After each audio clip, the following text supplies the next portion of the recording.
Après avoir été collectées par camion-benne, toutes les ordures ménagères d'Angers sont directement conduites à Biopôle pour être transformées en compost et en gaz. Oui, vous avez bien entendu, Biopôle transforme nos poubelles en compost et en gaz. Comment est-ce possible? Vous allez comprendre. Il suffit de s'imaginer une vache. Car comme la vache, Biopôle est capable d'ingurgiter une grande quantité de nourriture.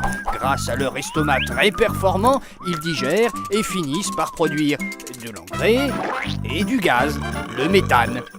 À Biopôle, l'estomac s'appelle le digesteur. C'est la partie la plus importante de l'usine, mais nous en reparlerons plus tard.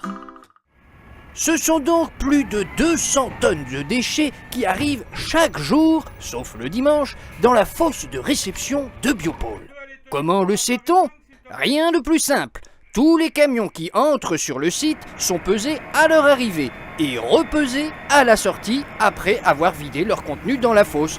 Il suffit de faire la différence pour connaître en temps réel la quantité de déchets présents à Biopôle et qu'il va falloir traiter au plus vite.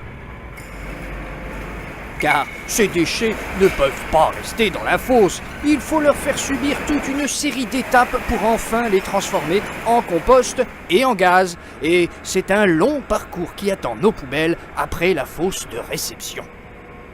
C'est le pontier qui donne le départ de cet étrange voyage. Du haut de sa cabine, il dirige un énorme grappin qui attrape les déchets pour les amener vers la trémie d'alimentation.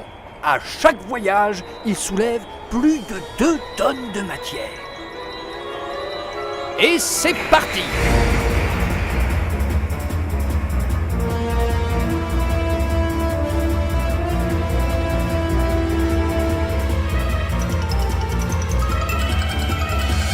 Difficile de s'y retrouver, n'est-ce pas?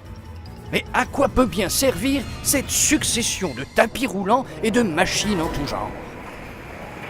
Comme nous l'avons dit, le but de Biopôle est de transformer nos poubelles en compost et en gaz, grâce à son estomac géant. Mais à qui viendrait l'idée de mettre dans un estomac ce qui ne peut pas se digérer?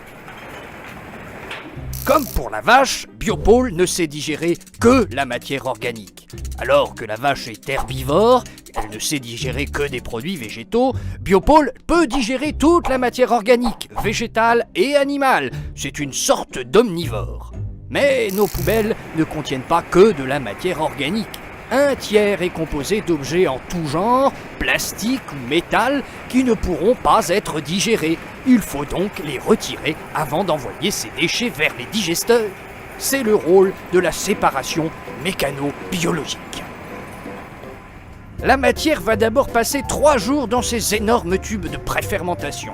Après avoir été humidifiée, elle va tourner, très lentement, et par effet de friction permanente, les éléments organiques, comme le papier ou les restes de nourriture, se décomposent en petits morceaux, alors que les plastiques et les métaux restent intacts. Il est donc alors plus facile de séparer les miettes de matière organique des différents objets en tout genre.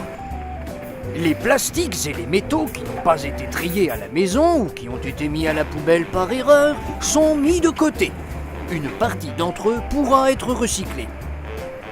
Les autres objets seront soit brûlés dans un centre d'incinération des ordures ménagères pour produire de l'électricité, ou seront enfouis dans des centres de stockage de déchets.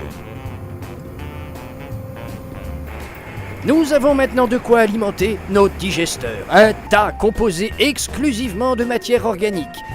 Après avoir ajouté un peu d'eau et de déchets verts broyés, cette matière est conduite vers l'entrée du digesteur. Cette machine alimente automatiquement le digesteur, même le dimanche, quand le conducteur se repose, car, comme tous les estomacs, le digesteur ne supporte pas d'être vide. À l'intérieur de chaque digesteur, ce sont des milliards de bactéries qui font tout le travail.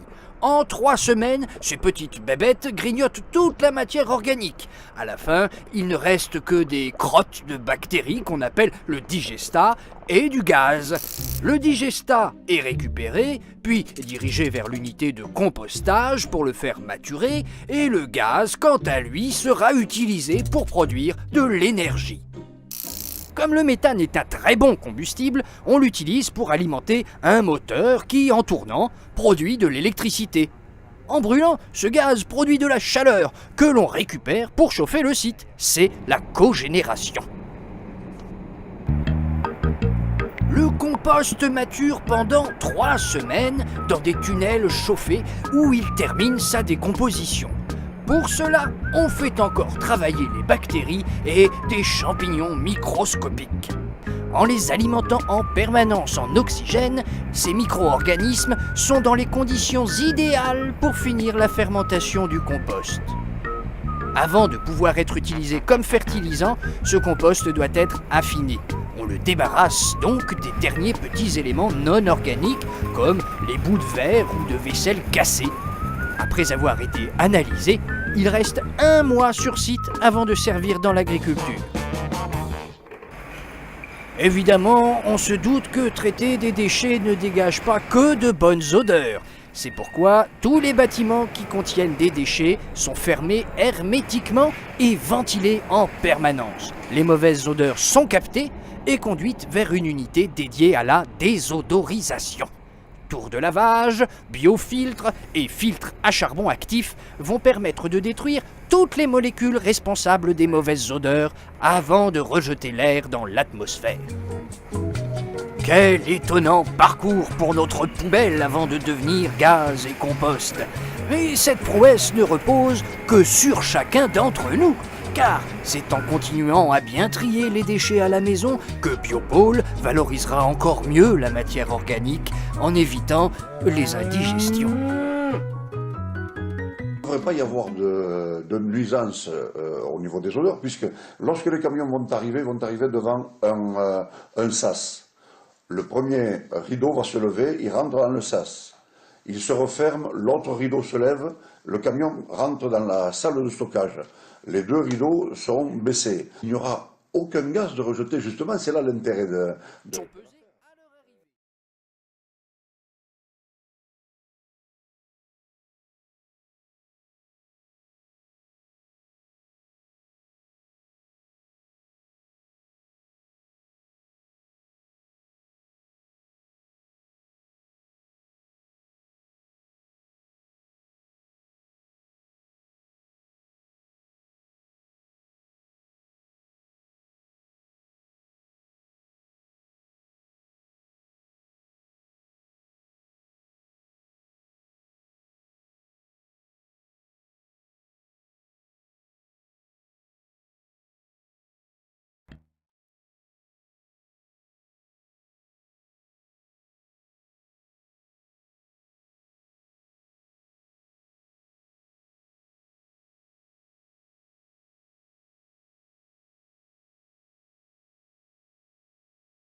Évidemment, on se doute que traiter des déchets ne dégage pas que de bonnes odeurs. C'est pourquoi tous les bâtiments qui contiennent des déchets sont fermés hermétiquement et ventilés en permanence. Les mauvaises odeurs sont captées et conduites vers une unité dédiée à la désodorisation.